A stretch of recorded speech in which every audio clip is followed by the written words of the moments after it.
নমস্কাৰ বন্ধুসকল।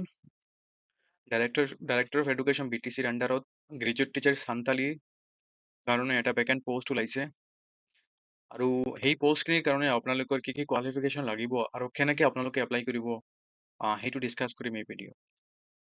তো ইয়াত যিটো পোষ্ট ওলাইছে সেইটো হ'ল আপোনাৰ গ্ৰেজুৱেট টিচাৰ চান্তালী আৰু এইটো এটা পাৰ্মানেণ্ট পোষ্ট হয় আৰু এই পোষ্টৰ কাৰণ যিটো পষ্টিং হ'ব আপোনাৰ এইটো হ'ব গ্ৰাহামপুৰ হায়াৰ ছেকেণ্ডাৰী স্কুলত আৰু এই পোষ্টটোৰ যিটো চেলাৰী হ'ব আপোনাৰ সেইটো পে স্কেলটো হ'ব আপোনাৰ 14,000 লৈ 70,000 আৰু ইয়াৰ গ্ৰেড পে যিটো হ'ব সেইটো হ'ব 8,700 আৰু এই পোষ্টটোৰ বিষয়ে আপোনালোকৰ যি ইনষ্ট্ৰাকশ্যন বা কেনেকৈ এপ্লাই কৰিব সেইবিলাক কিন্তু এইটো অফিচিয়েল ৱেবছাইটত আপোনালোকে পাই যাব যি আপডেট আছে, ঠিক আছে। আৰু নেক্সট কথাটো হ'ল এই পোষ্টটোৰ কাৰণে আপোনালোকৰ কি কি কোৱালিফিকেশ্যন লাগিব। ইয়াত এই গ্ৰেজুৱেট চেণ্টাৰী পোষ্টৰ কাৰণে আপোনাৰ গ্ৰেজুৱেশ্যন লাগিব, ঠিক আছে। আপুনি গ্ৰেজুৱেট নহ'লে গ্ৰেজুৱেশ্যন নহ'লে পোষ্ট গ্ৰেজুৱেশ্যন লাগিব আৰ্টছত আৰু লগতে আপোনাৰ BEd লাগিব। আৰ BEdটো আপোনাৰ যিকোনো ষ্টেটৰ পৰা হওক কিন্তু আপোনাৰ কলেজখন NCT ৰেকগনাইজ হ'ব লাগে। এইটো হ'ল আপোনাৰ পইণ্ট নম্বৰ 1। এতিয়া ছেকেণ্ড যিটো হ'ল সেইটো হ'ল আপোনাৰ আপুনি যিটো চেণ্ট্ৰেলি লেংগুৱেজ যিটো আছে সেইটো আপুনি ক্লাছ 10th লৈ পঢ়িব লাগিব, ঠিক আছে। যদি আপোনাৰ মেট্ৰিকৰ লেভেলত আপোনাৰ চেণ্ট্ৰেলি লেংগুৱেজটো পঢ়া নাই তেনেহ'লে আপোনাৰ মানে চেণ্ট্ৰেলি লেংগুৱেজত ডিপ্ল'মা থাকিব লাগিব আৰু সেইটো মানে ইছ্যু কৰিব লাগিব আছাম চেণ্ট্ৰেলি সাহিত্য সভাৰ পৰা, ঠিক আছে।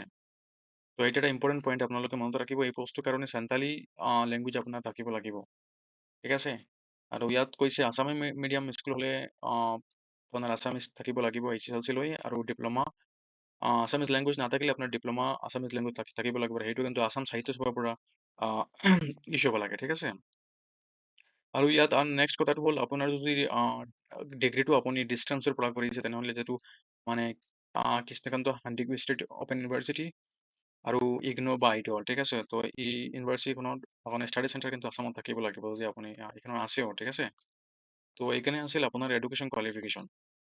এতিয়া কথাটো হ'ল এই পোষ্টটোৰ কাৰণে আপোনাৰ চিলেকশ্যন কেনেকৈ হ'ব এইটো হ'ল তো এইটো যিটো পোষ্ট এইটোৰ কাৰণে আপোনাৰ এটা এলিজিবিলিটি কাম ৰিক্ৰুটমেণ্ট টেষ্ট হ'ব আৰু সেইটোত আপোনাৰ 140 মাৰ্কছৰ আপোনাৰ এক্সাম পেপাৰ থাকিব আৰু তাত কিন্তু পেডাগজি থাকিব 50 মাৰ্কছৰ আৰু আছাম এণ্ড পিপল 50 মাৰ্কছ থাকিব, জেনেৰেল ইংলিছ থাকিব 30 মাৰ্কছ আৰু general studies and current affairs 10 মাৰ্কছত থাকিব আৰু যদি এক্সট্ৰা কাৰিকুলাৰ এক্টিভিটিছ আপোনাৰ থাকে তেনেহ'লে মেক্সিমাম 5 মাৰ্কছ তেওঁলোকে দিব, ঠিক আছে। আৰু ইয়াত যিসকলে আগতে হাইস্কুল টেট পাছ কৰিছিলে তেওঁলোকে কোনো এপইণ্টমেণ্ট হোৱা নাই তেওঁলোকেও এক্সট্ৰা 5% মাৰ্কছ পাব, ঠিক আছে। তো ইয়াত কিন্তু এটা মেৰিট লিষ্ট বনোৱা হ'ব গ্ৰেজুৱেট চেণ্ট্ৰেলৰ কাৰণে আৰু যিটো টেট কাম ৰিক্ৰুটমেণ্ট এক্সাম হ'ব সেইটোৰ মাৰ্কছৰ বেচিছত কিন্তু আপোনাৰ এই মেৰিট লিষ্টটো হ'ব। এতিয়া নেক্সট হোৱাটো হ'ল আৰু কি কি ক্ৰাইটেৰিয়া আছে এই পোষ্টৰ কাৰণে, ঠিক আছে। আৰু ইয়াত কথাটো হ'ল ইয়াত আপোনাৰ যিটো এজ লিমিট আছে সেইটো হ'ল আপোনাৰ মিনিমাম 18 ইয়াৰ্ছ আৰু মেক্সিমাম যিটো হয় সেইটো আপোনাৰ 40 ইয়াৰ্ছ হ'ব লাগিব আনৰিজাৰ্ভৰ কাৰণে আৰু SC ST OBC কাৰণে ইয়াত আপোনাৰ সেইটো ৰিলেক্সেশ্যন থাকিব আৰু যিসকল কেণ্ডিডেটৰ মানে দুইটাৰ বেছি চিলড্ৰেন আছে তেওঁলোক কিন্তু এলিজিবল নহ'ব এইটোৰ কাৰণে, ঠিক আছে। আপোনালোকে স্মল ফেমিলি নাম যিটো ফৰ্ম আছে সেইখন আপোনালোকে ছাবমিট কৰিব লাগিব, ঠিক আছে। আৰু আপোনালোকে যি ডকুমেণ্টছ আপোনালোকে ছাবমিট কৰিব সেই অকল ডকুমেণ্ট তেওঁলোকে কিন্তু ভেৰিফাই কৰিব, ঠিক আছে। ইয়াত নেক্সট ইম্পৰ্টেণ্ট কথাটো হ'ল the candidates having not clear NC status against any qualification will not be eligible to apply. আপুনি যদি BEdত এপিয়াৰিং আছে কিবা গ্ৰেজুৱেশ্যন ফাইনেল ছেমিষ্টাৰত এপিয়াৰিং আছে তেনেহ'লে আপুনি এই পোষ্টটোৰ কাৰণে এলিজিবল নহ'ব। আপোনাৰ কিন্তু ক্লিয়াৰ ষ্টেটাছ লাগিব, ঠিক আছে। আপোনাৰ গ্ৰেজুৱেশ্যন ক্লিয়াৰ লাগিব, আপোনাৰ BEdো ক্লিয়াৰ লাগিব, ঠিক আছে। আৰু কোনো কেণ্ডিডেট যদি অলৰেডি কোনো গভৰ্ণমেণ্ট ডিপাৰ্টমেণ্টত জব কৰি আছে তেওঁলোকৰ কাৰণেও কিন্তু NOC ল'ব লাগিব তাৰ নিজৰ কনচাৰ্ণ ডিপাৰ্টমেণ্টৰ পৰা, ঠিক আছে। আৰু যিসকল কেণ্ডিডেট BTCৰ এৰিয়াৰ হ'ব তেওঁলোকক কিন্তু ফাৰ্ষ্ট প্ৰেফাৰেঞ্চ দিয়া হ'ব। এতিয়া কৈছে যে আপোনালোকে এপ্লাইটো কেনেকৈ কৰিব।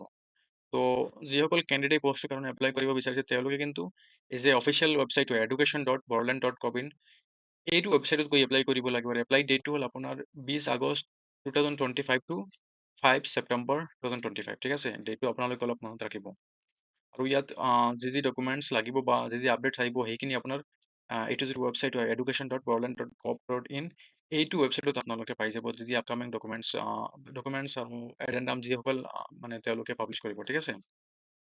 ইয়াৰ কথাটো হ'ল যদি আপোনালোকে আপলোড কৰিব এপ্লাই কৰিব সেই সময়ত আপোনালোকে কি কি ডকুমেণ্টছ আপলোড কৰিব লাগিব। আৰু এটা কথা মনত ৰাখিব, ডকুমেণ্টছখিনি আপোনালোকে কিন্তু কালাৰ স্কেন কৰিব লাগিব। যি যি ডকুমেণ্টছ আছে সেইখিনি কিন্তু আপোনালোকে কালাৰ স্কেন কৰিব লাগিব, আৰু কালাৰ স্কেন কৰি কিন্তু চেল্ফ এটাষ্ট কৰিব লাগে। চেল্ফ এটাষ্ট কৰি তাৰপিছত কিন্তু আপোনালোকে আপলোড কৰিব লাগিব। তো ইয়াত ডকুমেণ্টছখিনিৰ মাজত হ'ল আপোনাৰ ফাৰ্ষ্ট হ'ল আপোনাৰ passport size colour photograph, HSLC marksheet and admit card, সেইটো এজ প্ৰুফৰ কাৰণে, আৰু হায়াৰ ছেকেণ্ডাৰী মাৰ্কশ্বিট চাৰ্টিফিকেট, আৰু গ্ৰেজুৱেশ্যনৰ মাৰ্কশ্বিট চাৰ্টিফিকেট, আৰু যদি গ্ৰেজুৱেশ্যনৰ 50% নাথাকে তেনেহ'লে আপোনাৰ যদি মাষ্টাৰ ডিগ্ৰী আছে সেইটোৰ চাৰ্টিফিকেট মাৰ্কশ্বিট চাৰ্টিফিকেট আপলোড কৰিব লাগিব। আৰু যদি আপোনাৰ কিবা এক্সট্ৰা মাৰ্কশ্বিট চাৰ্টিফিকেট থাকে সেইবিলাক আপোনালোকে আপলোড কৰিব লাগিব। আৰু বি এডৰ ফাৰ্ষ্ট ইয়াৰ এণ্ড ছেকেণ্ড ইয়াৰ, আৰু যদি ছেমিষ্টাৰ ৱাইজ হয় তেনেহ'লে first semester, second semester, third আৰু ফ'ৰ্থ সেইখিনি আপোনালোকে মাৰ্কশ্বিট আৰু চাৰ্টিফিকেট আপলোড কৰিব লাগিব। তো কোনোবা যদি ৰিজাৰ্ভ পষ্টৰ হয় তেওঁলোকে কিন্তু কাষ্ট চাৰ্টিফিকেট আপলোড কৰিব লাগিব, আৰু যি যি ডকুমেণ্টছ আছে তেওঁলোকে আপলোড কৰিব লাগে, ঠিক আছে। কিন্তু যিসকল BTCৰ কেণ্ডিডেট হয় তেওঁলোকে কিন্তু BTC ৰেচিডেণ্টেল চাৰ্টিফিকেট কিন্তু আপলোড কৰিব লাগিব, আৰু সেইটো মানে কনচাৰ্ণ অথৰিটিৰ পৰা ইছ্যুড হ'ব লাগে, ঠিক আছে। তো এতিয়া নেক্সট কথাটো হ'ল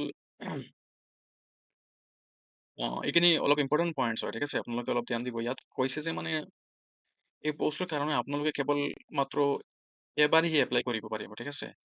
সেইকাৰণে আপোনালোকে এপ্লাই কৰাৰ পিছত কিন্তু কাৰেকশ্যনৰ চান্স নাপাব আপোনালোকে।